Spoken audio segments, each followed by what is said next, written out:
Armstrong கொலை வழக்கில் தற்போது வரைக்கும் வெளியான தகவல்களே திருப்பங்களும் திகிலும் நிறைந்ததுதான். ஆம்ஸ்ட்ராங் கொலையில் முதலில் சிக்கிய 6 பேரை காவலில் எடுத்து போலீஸ் விசாரணை நடத்தியது.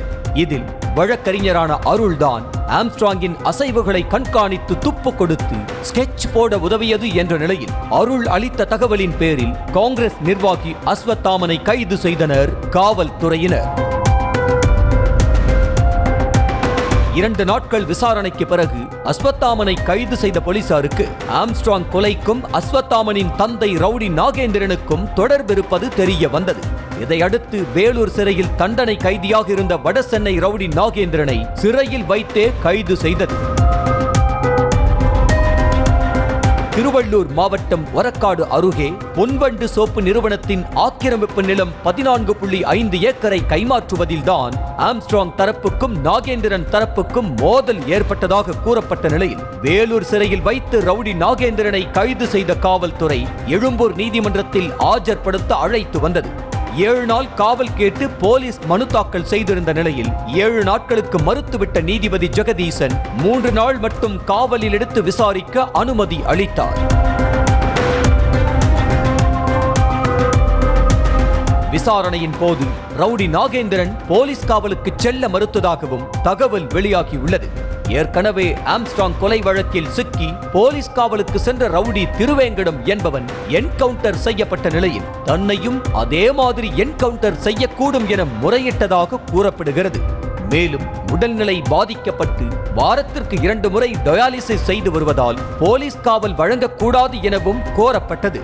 அதற்கு மறுத்துவிட்ட நீதிபதி ஜெகதீசன் வேண்டுமென்றால் போலீசாருக்கு அறிவுறுத்தலாம் என கூறி 3 நாள் காவல் வழங்கி உத்தரவிட்டார்.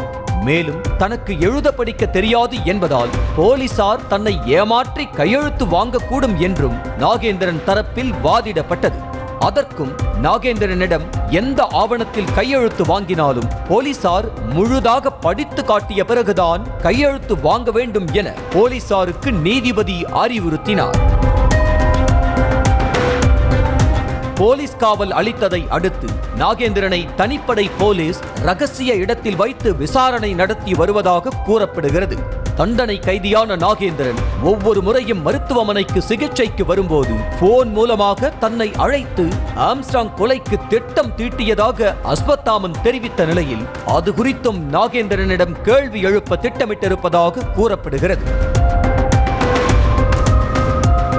மேலும் சிறையில் இருந்த நாகேந்திரனுக்கு சில காவலர்களும் செல்போன் கொடுத்து உதவியதாக புகார் எழுந்த நிலையில் அது குறித்தும் கேள்விகள் முன்வைக்கப்படலாம் என சொல்லப்படுகிறது.